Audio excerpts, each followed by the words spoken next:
everybody, and welcome to the new year. Oh my goodness, it is 2023 already. And as you know, we may come into this space trying to figure out whether or not we're excited about it, if we're, having a little intrepidation about it, or we in our feelings about it, because the last two New Years literally knocked us off our heels, took us in a space where we weren't even prepared to go. But it's 2023 and we are ready to sit down, prioritize, just really look at our lives and have some fun. So I'm going to invite our guest in. And today we are joined by none other than Dr. Tierney, our Level Up Life Coach, Pastor JT Owens, pastor and life coach, as well as Stacey Owens, balanced living coach, entrepreneur, and educator, administrator extraordinaire. Hey, everybody. Hey, Dr. J. Hey, it is the new year. Oh my goodness. I cannot believe that these last 365 days, they went so fast. And now we're back at the beginning. Wow. Let's talk about that for a minute. What does it look like to be back at the beginning? I'm starting with Pastor JT because oftentimes the beginning is a good place. And then for some people, it's a daunting task. Talk to us about that for a moment. Yes. I always love the start of a thing because I believe that it gives you a fresh awakening. It gives you a renewed sense of commitment. Everybody is looking at vision boards, their goal setting. And I know that there will be some detractors, and start to think about, well, you did this last year. What's going to be different from this year? But, I believe that the beginning gives you an opportunity to go into with a clean sheet of paper.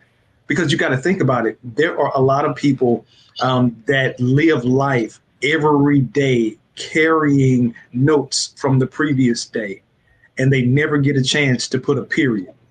Believe it or not, January 1st, the beginning of the year, seemingly gives people a pass to finally forget those things which are behind and press forward towards the mark.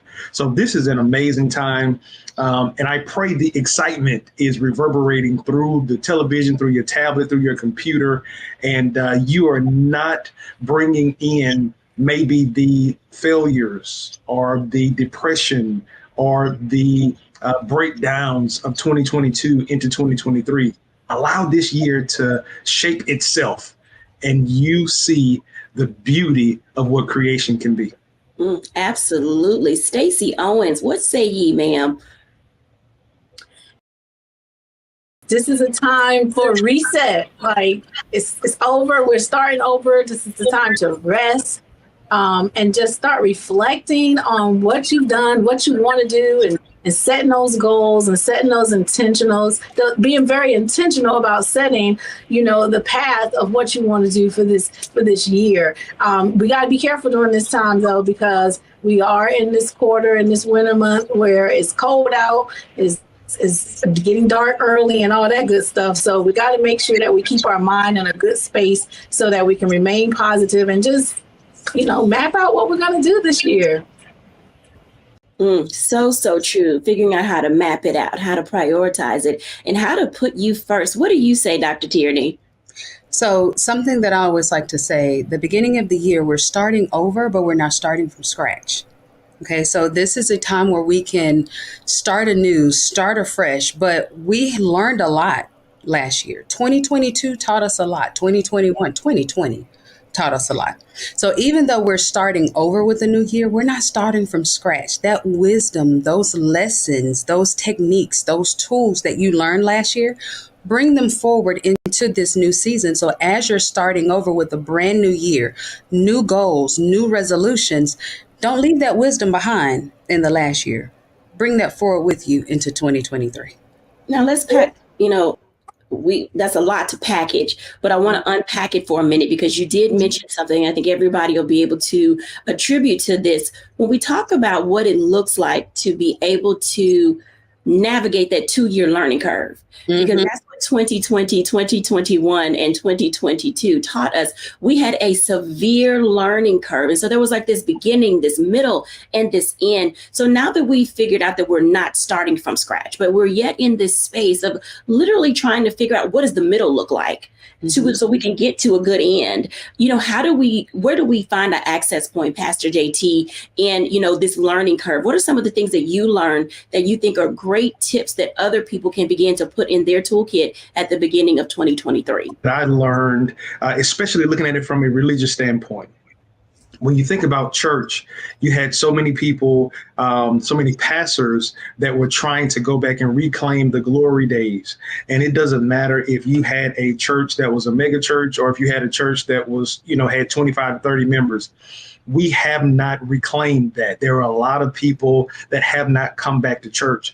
And so you'll hear a lot of people speaking in past tense. What was, how it used to be. But what happens with that is that drives you into a place of depression. And now loosely, I always kind of frame two of the major mental illness spaces with this thought. Depression arises when you are in the present, wishing that the past had a different outcome. Anxiety happens when you are in the present, but you are in the future trying to predict what will happen. Mm-hmm. So the thing that I have learned is establish your now. Where are you right now? And then let that be your base. Because this is the thing. If you have not evaluated, your now really could have you in a space that is better than you were in the past. Mm-hmm. Because just being at this place, just as my sister Dr. Tierney said, just being at this place means that you're at this place. And I don't want y'all to run past that. Being at this place means that you are at this place. You didn't get here just by osmosis. You just weren't dropped into this space. Man, you went through some stuff to get here. There were some hard nights. There were some struggles. There were some wins. There were some learns. There were some times when you cried your eyeballs out. And there were some times where you were in the middle of a parade, but you are here. But you are here with a wealth of knowledge that you didn't have in 2020. You're here and you know now how to make some things work with a little bit of nothing in 2023 that you may have lost your mind if this was that time in 2020. So I think establishing that now, bringing yourself into this space and maximizing this, that's the best thing that I can offer anybody. Mm-hmm.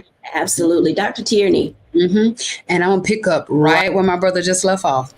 As you are in the now, look at what you need now. How is your life set up now? Some things that I was able to do in 2020, 2021, even 2022, I can't do that now, and I'm talking macro and micro, take an assessment of what your space, mental, emotional, physical space looks like now and what you needs to show up in your now. Okay.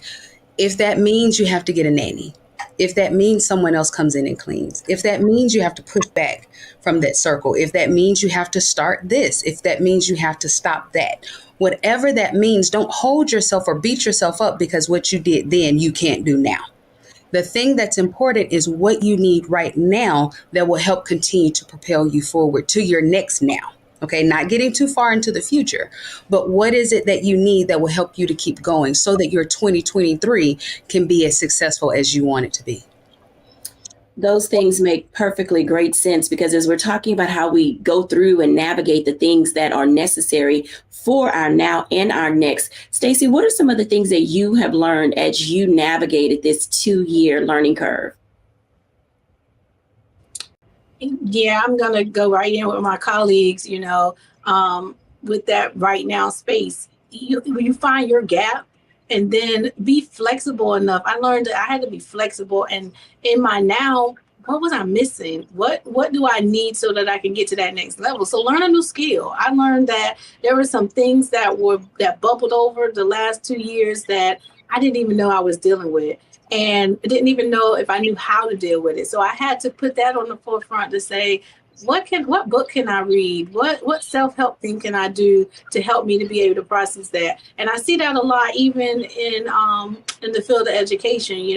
Like Pastor JT was saying, in church, everybody kept looking back, trying to go back to what was the normal. Same thing happened in education. When the kids went out of the building and they came back in, they needed a new thing. And everybody wanted to go on as business as usual. Teachers wanted to go on with business as usual. And now kids had greater things to deal with and greater things to process, and they needed help processing that. And so I think those teachers who figured out that I just need to be flexible and let go and figure out, do I have what it takes to do this thing that I'm doing right now?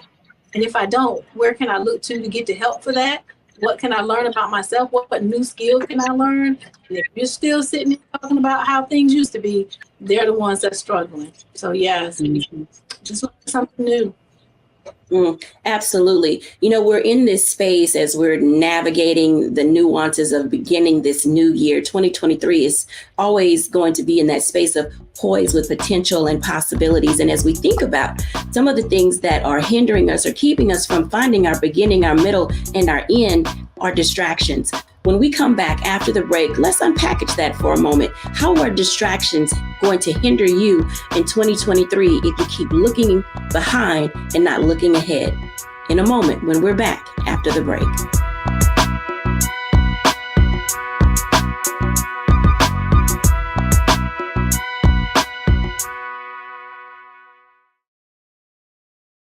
Black Star Network is here. Oh, no punch! I'm real revolutionary right now. Thank you for being the voice of Black America. All momentum we have now, we have to keep this going. The video looks phenomenal. See, there's a difference between Black Star Network and Black-owned media and something like CNN. You can't be Black-owned media and be scared. It's time to be smart. Bring your eyeballs home. You dig?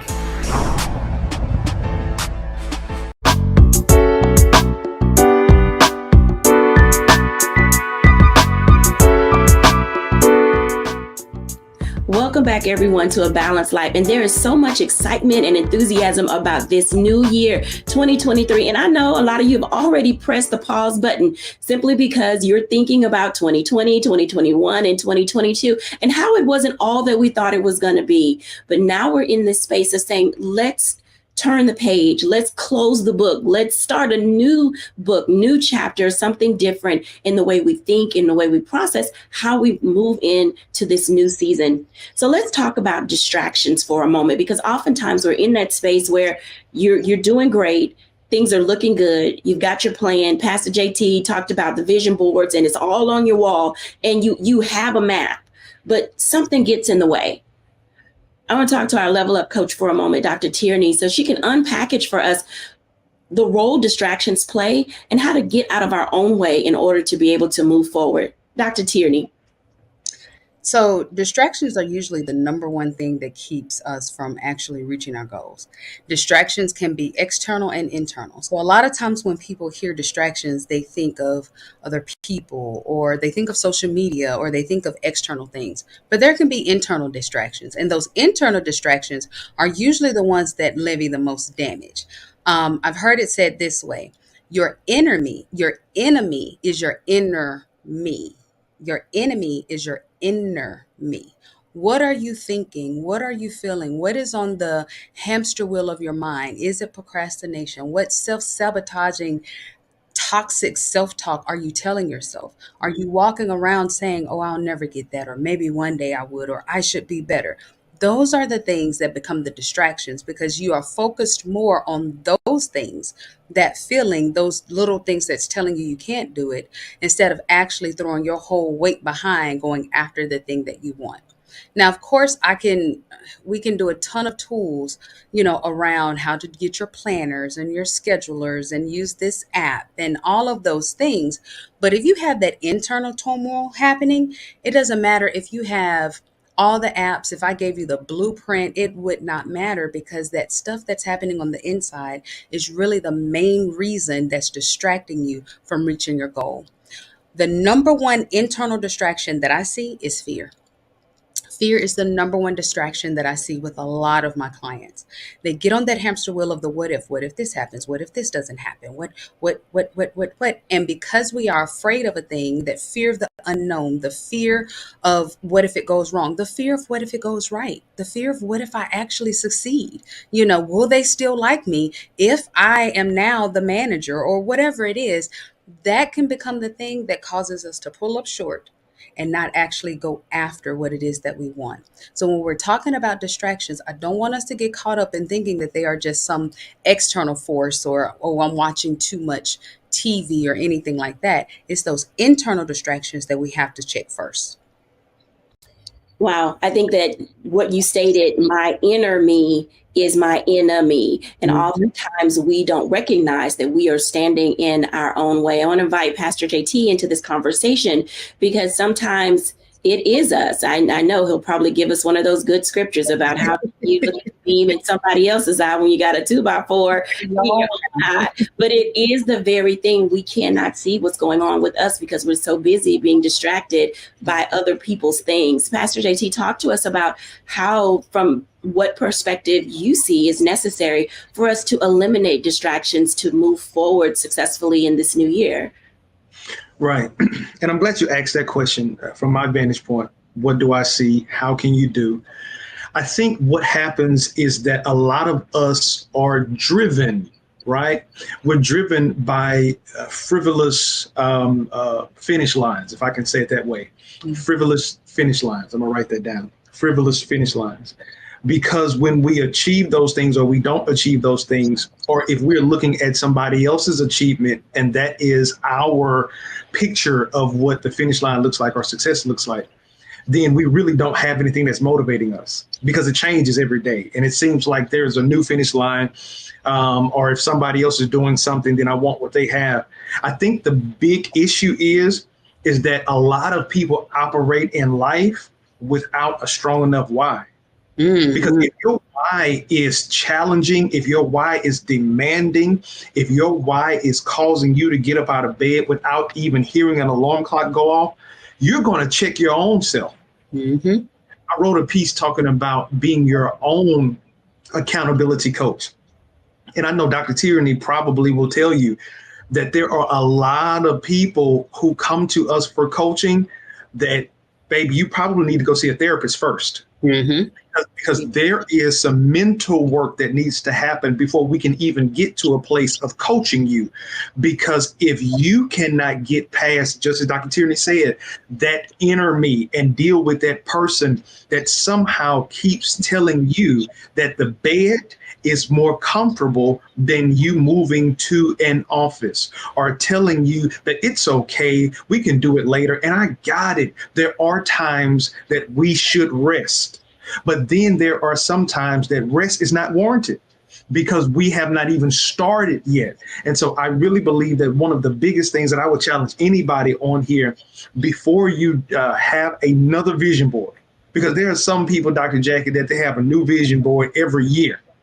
And there are things on those vision boards that they have not accomplished since 1989. They still got pictures that they cut out of old Ebony magazines and Big Mama's jets and saying they wanted to achieve this. And now you have to ask yourself the question, what habit have I created within myself that has caused me to be so undisciplined in my life that I can look at a picture and say I want it, but I won't push myself to develop the things that need to happen to have that picture become a reality. Because the only thing that stands in between you and success is you. I'll give this scripture. We hang on this scripture so much. When the Apostle Paul said, I can do all things through Christ that strengthens me, I got it. And I said this speaking to a group of Black men. I said, if you look at that scripture, I say in church, somehow, some way we have convinced you that all the responsibility relies on God. The first thing that Paul says is, I can do it. When you cannot convince yourself that it can be done, you now jeopardize the power of God. You now put a muzzle on God. And Pastor Jay, how can we put a muzzle on God? Jesus said he couldn't even perform miracles in his own hometown because they didn't believe. So it starts here. So if our why is not pushing us to develop a strong sense of I can, 2024 will be right at this point saying what we could have, would have, should have done. But you are at an optimal space right now to develop your own brand board image and how it's going to be and what you're going to achieve and actually get it done. Absolutely. I'm going to give a couple of snaps over here because, when I think about what you're talking about, Stacey said something earlier that really resonated in how we need to, find ourselves where we really need to be so that we can keep moving and going. Stacey, when you think about distractions, what role does discipline play in being able to keep moving forward? Oh, discipline is major. I was going to say, if I had to add anything on about distractions, I think that's a phase of my life that I'm in right now, because even when you have the tools and you have the well put together, vision board, and you worked everything out, right when you're at the cuff of something great happening for you, it seems like the whole world opens up and try to take you in a different direction and get you off track. And so I think the first step is you got to also learn how to recognize when something becomes a distraction for you, whether it's internal or external, because we're so accustomed to waking up and moving in our everyday life that little simple things may happen and we may not see it as a distraction. And we're not really paying attention because we're not operating in our presence. So we're not paying attention to how every time I get ready to open my laptop to write my dissertation, 100 distractions come. Okay. And I'm now learning that I have to be able to, defeat those distractions by telling people, now I can't do this for you, or now is not the time for this, or no, or, learning how to escape and finding time to get to myself. So I'm working through that now. How can I help identify this is a distraction for me, and then move to another space and say, this is how I'm going to deal with this distraction. And then not feel guilty when those distractions become other people. They like to put guilt on you and make you feel like, you're not meeting their needs. All of that you have to take into play. So I think the hardest thing is just recognizing, for me, this right now is a distraction. And it's not helping me towards the forward progression of what I'm working on now. That's what's going to get you around it all, is knowing what are your distractions. I think that that resonates on so many levels because, forgetting what is behind and pressing, toward the mark. Oftentimes we forget where our mark is. We forget where our why is. We forget our beginning. And I'm going to go into this break. But when we come back, talking about those things related to what self-sabotaging look like. And one of the things that I can think of is the danger of comparison.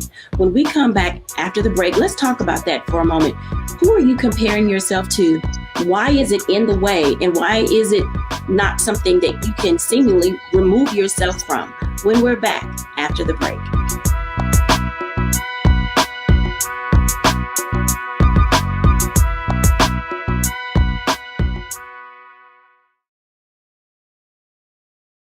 Don't you think it's time to get wealthy?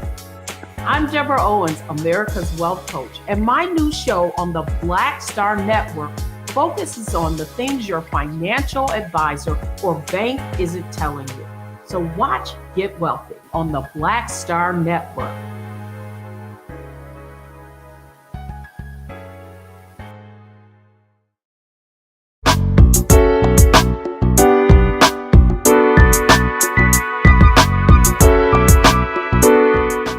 Welcome back, everyone, to A Balanced Life. And as you can tell, starting off the new year requires you to have some things in your toolkit and arsenal that you can call upon when you're triggered by the things of your past, when there are things that you want to accomplish, but old behaviors and habits and ways of thinking get in the way. So let's talk about comparing ourselves to other people. Everybody come on back in, because, there's something dangerous about comparing yourself to other people. And that is one that I find is a great saboteur of being able to get mentally well, physically well, socially well, emotionally well. All of those things kind of just fall into play. And I want to start with Stacey, because one of the things that she talked about related to discipline was, how do you get you out of the way? Stacey, what are some of the things that you have learned about being able to remove portions of yourself that hinder you from staying not only disciplined, but looking what other people have accomplished at your age with your credentials, et cetera, et cetera? First of all, I don't look at other people because I'm only in competition with myself. You know, I love it. When you start looking at what Sally's doing down the street, I don't know her story. I don't know what she, I don't know what's for her. I don't know her good times, her bad times. I don't know what skill set she has. So I don't want anything that Sally has, because what's for me is for me. And so I think when you start comparing yourselves to other and you start looking, you know, down the road to say, well, if so-and-so is doing it, I should be able to do it too. That you're setting yourself up for failure right then, because you can only take your gifts and talents and do what's directed for you to do. You don't know what that other person's gifts and talents are. So, I mean, that's how you lose discipline, because you're trying to compare from the outside, looking into somebody else's insides that you don't have the complete story or picture to. So now you're not disciplined because you're making a bunch of assumptions about what it is that they're doing or have done. And then you're trying to do the same thing and you don't even know. So now you're wasting time. So I think you get past that by focusing only on you and what you're desired to do, knowing when you're in your different season, knowing when something is not moving the way that you anticipated it to move. That's not a time to abandon ship. That's a time to become more focused, more disciplined, and trying to figure out what else do I need to do. I don't compare myself to other people. And I encourage people not to compare yourself to me, because you don't know my struggles. Dr. Tierney. So I had the benefit of growing up in the 80s and 90s before social media. So we didn't know what everybody was doing. I didn't know what the other person's birthday party, looked like. And the benefit, the beauty in that is that it forced me to really get to know me, what I wanted. So we talked earlier about having our why. I think a lot of us don't have our why, don't know our why, because we're too busy looking and putting our eyes on our neighbor's paper and trying to emulate what they're doing without first getting to know ourselves, without getting to know what it is that we want. We want what they want without really knowing what it is that we truly want for ourselves. I tell my clients all the time, I pay a high price to sit in the big yellow chair. It costs a lot to be, Dr. Tierney, and so when we start, and I'm going to use this word, I'm going to go down Pastor JT Street. When we start coveting what our neighbor has without looking at the burden that comes along with those blessings, then we're cutting ourselves off at the knees without really looking at ourselves, what it is that God has for us, our gifting, our talents, our desires, our passions, our purpose. And we're trying to run somebody else's race, wondering why our life is not panning out the way that we thought it was, or why we keep tripping and falling. So this is why it's important. I love what Stacey just said. I don't compare myself to anyone else. Can we absolutely learn best practices? Yes. Can we learn from one another? Absolutely. But when you start to diminish you in order to become a clone of someone else, you are shortchanging why the good Lord put you on this earth. Can't nobody Dr. Tierney the way Dr. Tierney can Dr. Tierney. Can nobody do you the way you can do you? And it's your job to walk in that. It's your job to stand on that. It's your job to uncover and discover everything that God put on the inside of you. But the more we look at other people and turn our head to the left and to the right, the more we're going to falling back from the things that God has for us. Absolutely. Pastor JT. Wow. My sisters did a great job. I really, let me figure out something to say. Y'all got Pastor JT speechless. I mean, they did it. They did it. But I kind of float in this, kind of 21st century liberating, revolutionary minister, right? So I don't really preach a very watered down message. I feel like I got, some Nat Turner in me. I'm just preaching, and because I want people to be free. I want people to be liberated from the shackles that we place on ourselves. And one of the greatest things that we have done in this day and age, we have placed the shackle of comparison on us. There's a quote that says that comparison is the thief of joy. So now, could there be so many people walking around in a stupor, so to speak, walking around depressed, despondent, because they're looking over their shoulder, looking at somebody else? There was a scripture in the Bible. Chief Levite was in charge of David's choir. Asaph was a cold penman. I'm talking about, that's why we have the Asaph Music Awards of people who write music. He was cold. But he said in Psalms, my foot almost slipped when I started looking at them, looking at how they were prospering, looking at them not going through anything. And then he had to find a way to snap out of it and come back to himself. And God told him, man, you tripping. They going to be like the grass that's going to soon be cut down. But you are missing valuable time to be investing in yourself because you want what they have, or you wish you could go through what they're going through or experience what they're experiencing. To Dr. Tierney's point, my dad, when I was growing up, man, my dad told me, man, don't be wanting no big house, because you don't know, them people got that big house, they might have candles lit. I'm telling you. As a kid, I didn't know what he was talking about. I thought, maybe, man, what's wrong with them having candles? They might be wanting to be romantic. He was like, no, they ain't got no lights on because they can't afford it. And there are so many people that are living lives now, and they are imposters. I mean, like, you really have people spending hundreds of dollars to buy fake Gucci bags. Mm-hmm. That's a thought process that we have grabbed and gravitated to that is causing us to have a more weakened stance in our community. And I'll say this again, because me preaching from this space and always trying to liberate and being a man's man and trying to push my brothers. I just said this in a men's setting. I said that competition has caused us not to complete our brother. There is a space where I'm supposed to bring the best me to the table and offer that best me to you. And you bring your best you to the table and offer it to me. And then I add my best with your best. And then now we become better. But if we are always in a space of competition because of comparison, now we have given an open door for the enemy to come in and rob us and steal, because there's an African proverb that says that when two lions are fighting each other, and one lion wins or one lion kills the other lion, the one lion that wins, he remains, but he is wounded. So now it makes it easy for the enemy to come in and devour a weakened prey. We have allowed people outside of us to be able to come and sneak attack us because we were in such a comparison mode that we actually, old school, squared up against those people that we supposed to be locked in arms building with. Mm-hmm.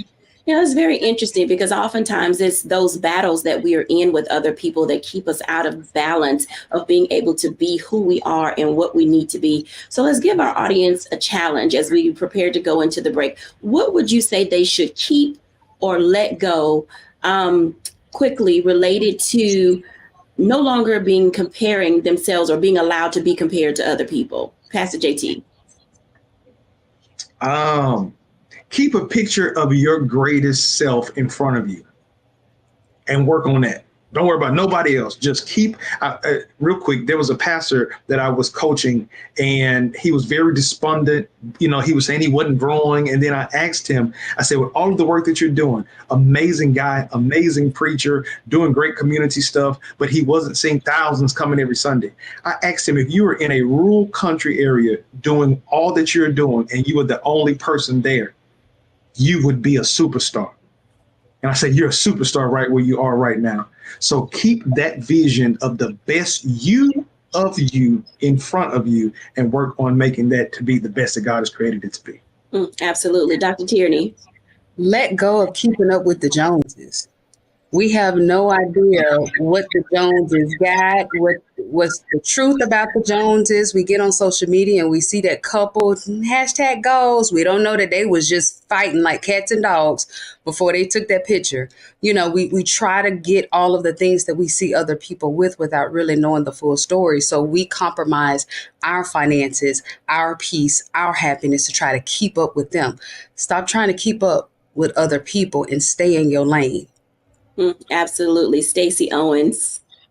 Yeah, I was going to say, keep affirming yourself. Like, figure out who are you. Say, I am. Put those words of who you are. And then every day, keep telling yourself that until you become, if you're not already that, keep saying it until you become that. So keep affirming you and let go of what others think about you. So if you're listening to some clutter that's coming from other people and you're allowing other people to define you, let that go and define yourself.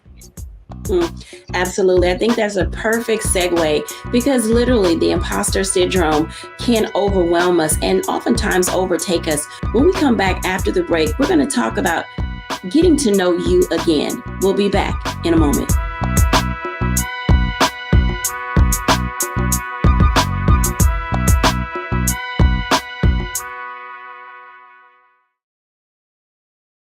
When you talk about blackness and what happens in black culture, we're about covering these things that matter to us, speaking to our issues and concerns. This is a genuine people-powered movement. There's a lot of stuff that we're not getting. You get it, and you spread the word. We wish to plead our own cause.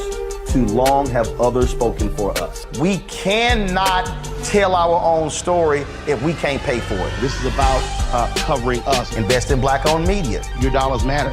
We don't have to keep asking them to cover our stuff. So please support us in what we do, folks. We want to hit 2,000 people, $50 this month, raise $100,000. We're behind 100,000, so we want to hit that. Y'all money makes this possible. Checks and money orders go to P.O. Box 57196, Washington, D.C. 20037-0196. The Cash App is $RM Unfiltered. PayPal is R Martin Unfiltered. Venmo is RM Unfiltered. Zelle is Roland at RolandSMartin.com.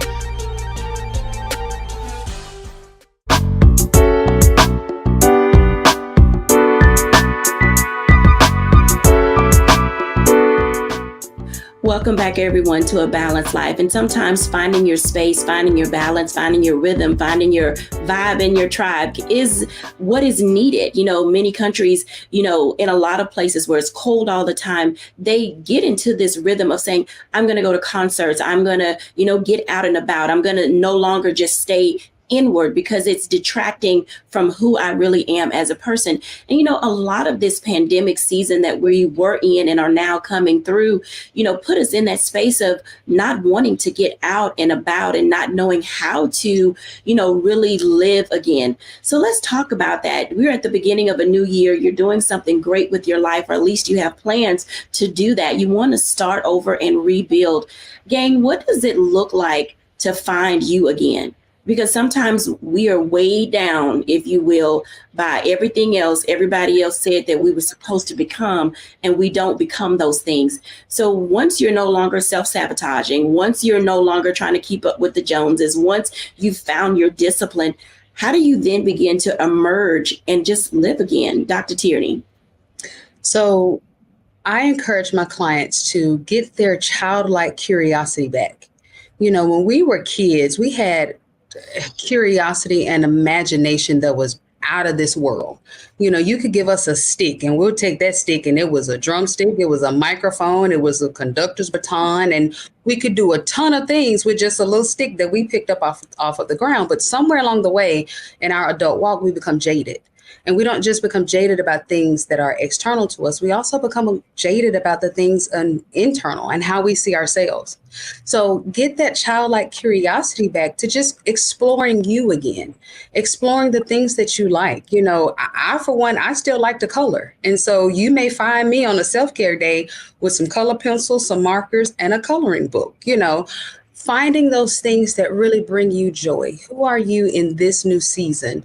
And allowing yourself to imagine what it could be. Once we stop measuring ourselves against the measuring sticks of them, start looking at what is it that I want? What do I want to do with my stick? Is it a conductor's baton? Is it a magic wand?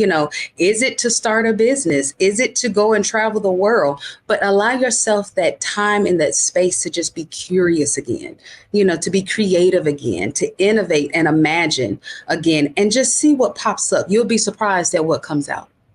Absolutely. Stacey.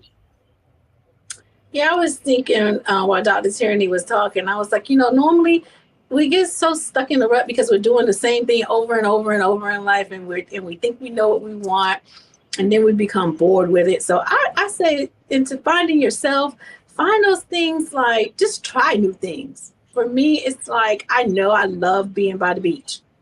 So find different beaches to go to, and then go to the mountains. Try something new. Try something that you haven't tried before to see what kind of joy that brings you. I think the more you dig within and allow yourself to try new experiences, that will help you to figure out what you like and what you don't like, what brings you joy and what doesn't bring you joy. Those things that you like and bring you joy, keep doing them and do more of it.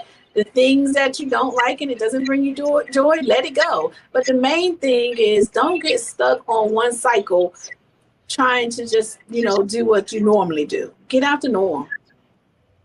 Get out the norm. Pastor JT. Wow. I think both my sisters said what I was going to say. It's kind of odd today. I might need to start going back first again, Dr. Jacquie. New year, I'm just, speechless. But one of the things, the first thing that I thought when you posed the question is going back to that space where you were before you first heard no. And that's where Dr. Tierney talked about that childlike faith. And we don't know, even as parents, we don't even know what we're doing when we tell our children what they can't do. We're developing something in them that they may not even grow past. But I think it's going back to that space and reclaiming that kid and really talking to them. And now telling that kid what you wish somebody would have told you at that point, rather than putting a box around you that you have been living in, and help that child break free out of that box. And then the second thing that I would say that kind of piggybacks off of that and combines what Stacey said is, I think we may have to spend some time really finding out who we are. Not what you do, not where you stay, not the Greek letters you represent, but who are you? Because I think when you find out who you are, then now you can start to identify what makes you happy. Because if I'm only happy when I'm around my lion sisters or around my frat brothers, that's still going back to that organization. I find peace and solace when I'm at work. It kind of goes back to. So now in my personal space, if everything is removed and I happen to be like Tom Hanks and I'm on this island with a volleyball, how will I be able to keep my sanity and stay happy? It only happens when you know who you are. Okay, so I honestly, in my mind's eye, I see our audience saying, what does that look like? Because oftentimes the vision of that is predicated on so many things, our titles, whether we're a husband, a wife, a girlfriend, a mother, a sister, the titles of our job, whether we're a boss, a manager, or whatever. But finding yourself, so I'm going to answer the question that I just asked, and then we're going to kick this off. Because when I think about who is Jacquie, what does she like? What does she enjoy? Not based on who my spouse is, not based on the titles that I carry, not based on the organizations that I'm in. I honestly can say it's just getting out of the house, driving around in the car, and enjoying nature. I can honestly say that I am able to find me when I see myself as a part of creation. It literally fuels my creativity. I'm able to think clearer. I'm able to dream more. I'm able to just be at peace and say, wow, this was a good day. I did absolutely nothing that pertained to anybody else other than me. And oftentimes people don't know where to start. So if we can do a round robin, and I'll start with Dr. Tierney, where should a person start to find themselves again? I'm glad I'm going first. Yay. So this is the very first question I ask all of my clients. Who are you? Don't tell me what you do. Don't tell me about your titles. Don't tell me about your money. Don't tell me about your house. Don't tell me about your things. Tell me about you. And when I tell you, it stumps every client. Every client clutches their pearls like, oh my God, that is such a hard question. And then as they ponder it, they like, wait, it should be an easy answer. Why is it so hard for me? Because we are locked in this cycle of our do. Our do has superseded our who, to where we are so focused on what we're going to do, what we do for our job, what we do for our kids, what we do over here, and what we do over there, that we have lost sight of our who. The key that I give to my clients, well, at first I'll just be honest. I don't give them any like tips. I just go wrestle with that and come back next time and we'll, unpack it. But the key that I eventually give them is to think in adjectives, think in descriptors, kind. And not just the, let me say this too, not the surface, the mass. We're not talking about who is your mass. We're talking about who are you. So if I was describing me, I would say I am kind, I am jovial, I am selfish, I am tenacious, I am all the things. So that's the key that I always give to my clients in terms of digging into your who. This is not something that you would just sit and write out in one setting. You might write 2 things a day, 5 things tomorrow, come back on Sunday and have 15 more things. But it's something that you should be in a constant exploration of you and thinking about the things that describe you, not what you do, but the things that describe the essence of you, your character and who you are. Absolutely. Stacey Owens. Yeah, I was gonna go with character, and also, just again going back to, as you are experiencing life, what brings you peace. Like I found early that I am a creator. When I'm operating in a space where I can create new things, think of new things to do, I'm so excited about that. And it brings me joy. It brings me happiness. It brings me peace. Like you can just lock me up in a room, leave me by myself, and let me be content to my thoughts about the next thing that I want to create. And then I go find more opportunities for that. So I think getting to know you comes through you just paying attention to your emotions and your feelings and your thoughts as you're doing different things and experiencing different things in life. And then connecting to those things that bring you that joy and happiness. I mean, I don't think it's a magic pill that's out there that's going to tell you who you are, because then everybody would know their purpose. It's something that you're just moved to as you're moving throughout life. Absolutely. Pastor JT. I'm going to take I'm stumped again, so I'm going to take an easy way to kind of save face. Yeah, I'm going to save face on this one because Dr. Tierney and Stacey said everything I was going to say.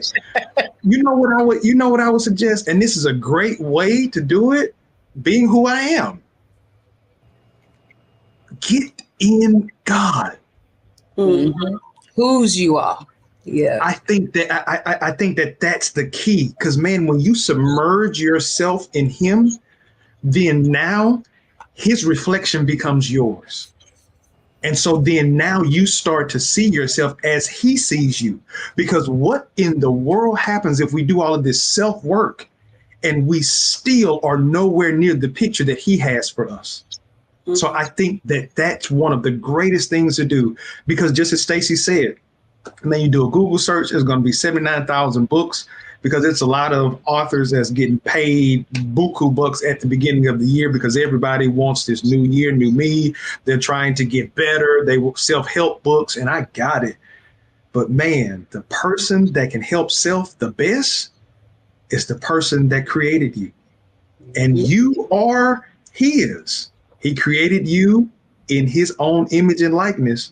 And who better to find out about you than the grand architect himself? So let's stick with that. So Pastor JT, what is your adjective? What is the one word that describes you as a person? So now you don't want to go first. Look, thank you for calling him first. I got time to. Okay, so my adjective is, if see on my shirt, dream baby dream, I'm a dreamer. My everything about me is I'm a walking dreamer. I'm a walking visionary. And I think that's it, because that encompasses everything in me and everything that I do. So I'm a dreamer. Absolutely. Stacey Owens. Like I said before, I'm a creator. You can give me dirt and I'm gonna turn it into something. So I just love building and creating new visions and new dreams. So I'm a creator. Absolutely. Dr. Tierney. I am tenacious. When I was a child, one of my grandmother's friends told her, if you let her ever get a toe in the door, she gonna keep on going until she done got her whole self on through that door. Even if the door closed, she gonna figure out a way to get it open. So I am very tenacious. I do not give up. I hold fast and keep going until I see what the end is gonna be. Absolutely. I would say for me, my word is thinker. I am constantly thinking, and that's probably one of the things that is a distraction for me. It's one of the things that can sabotage me, is that I'm consistently thinking and I don't know how to shut my brain down. And I find some days that that's both a positive and a negative. When we come back after the break, I'll give my reflections.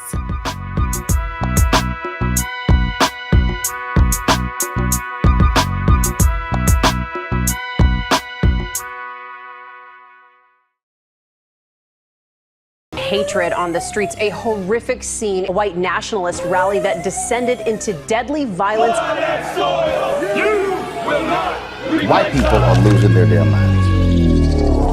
As an angry pro-Trump mob storms the U.S. Capitol, we've seen We're about to see the rise of what I call white minority resistance. We have seen white folks in this country who simply cannot tolerate black folks voting. I think what we're seeing is the inevitable result of violent denial. This is part of American history. Every time that people of color have made progress, whether real or symbolic, there has been what Carol Anderson at Emory University calls white rage as a backlash. This is the rise of the Proud Boys and the Boogaloo Boys. America, there's going to be more of this. Here's all the Proud Boys, guys. This country is getting increasingly racist in its behaviors and its attitudes because of the fear of white people. The fear that they're taking our jobs, they're taking our resources, they're taking our women. This is white fear.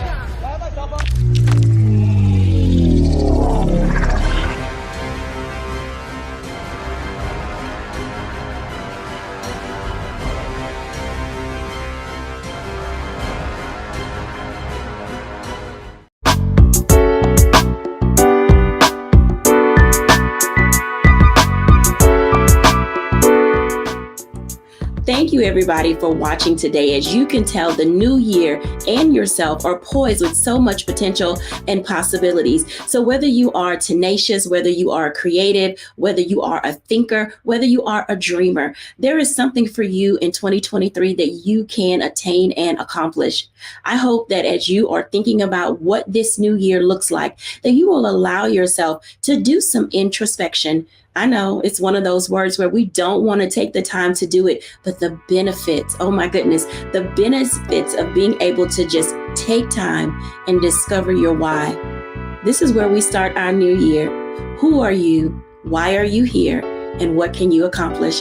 Thank you all for watching, and Happy New Year.